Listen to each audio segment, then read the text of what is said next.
दोस्तों, आज की हॉरर स्टोरी काफ़ी इंटरेस्टिंग होने वाली है। प्लीज़ लास्ट तक बने रहें। यह कहानी एक छोटे से गांव के एक युवक रवीश की है जो अपने माता पिता के साथ बिहारी इलाके में रहता था।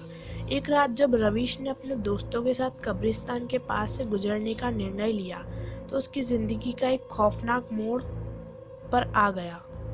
रवीश का गांव बहुत ही शांत और पुराने समय जैसा था।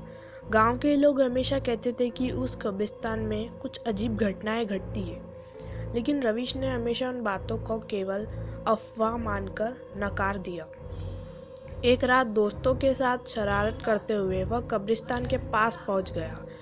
यह एक अंधेरी रात थी और चांद की हल्की सी रोशनी में कब्रों की छायाएं बहुत डरावनी दिख रही थी। जैसे ही रवीश और उसके दोस्त कब्रिस्तान के पास पहुंचे, उन्होंने अचानक एक अजीब सी संधि का एहसास किया। कुछ पल बाद वे अजीब सी खामोशी में डूब गए। तभी अचानक एक हल्की सी साया उनकी आंखों के सामने से गुजरता हुआ दिखाई दिया। वह साया एकदम चुपचाप था, जैसे हवा के साथ बह रहा हो।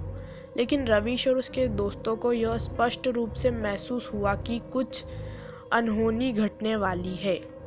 कब्रिस्तान से बाहर आते वक्त रवीश ने देखा कि साया उनके पीछा कर रहा है। वह पहले तो समझा कि यह दोस्तों की कोई शरारत है, लेकिन जैसे जैसे वह आगे बढ़ते गए वह साया उनके करीब आने लगा। रवीश ने अपने दोस्तों से कहा वह जल्द घर लौटना चाहता है, लेकिन किसी ने बात नहीं मानी। एक पल के लिए उसने मुड़कर देखा और पाया कि वह साया अब भी उन्हें पैरों के निशान की तरह पीछा कर रहा है। अचानक से एक तेज हवा के झोंके ने रवीश का ध्यान खींचा। उसने एक अजनबी सी आवाज सुनाई दी, जैसे कोई उसे पुकार रहा हो। वह मुड़ा और देखा कि उसने साये के साथ एक चेहरा उभर रहा है जो बिल्कुल जिंदा इंसान जैसा था, लेकिन उसके चेहरे पर गहरे घाव और ताजे खून के निशान थे। रवीश डर के कांपता हुआ दौड़ने लगा, लेकिन वह साया अब भी उसके साथ दौड़ रहा है, जैसे वो उसे कहीं नहीं जाने दे रहा हो।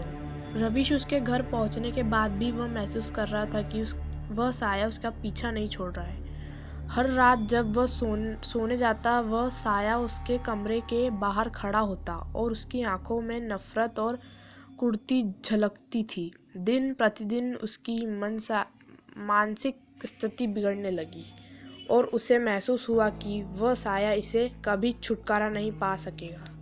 कब्रिस्तान की उस रात के बाद रवीश के जीवन में अजीब घटनाएं घटने लगी। क्या वह साया किसी आत्मा का था या फिर कोई अन्य रहस्य शक्ति थी?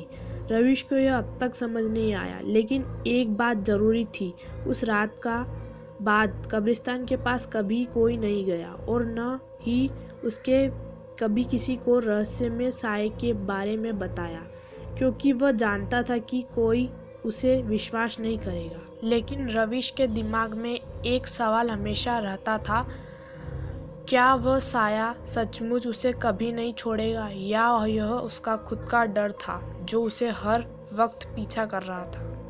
थैंक यू गाइस वीडियो को पूरी देखने के लिए। एंड स्टोरी पसंद आई हो तो प्लीज़ लाइक कर देना एंड चैनल को सब्सक्राइब कर देना। थैंक्स।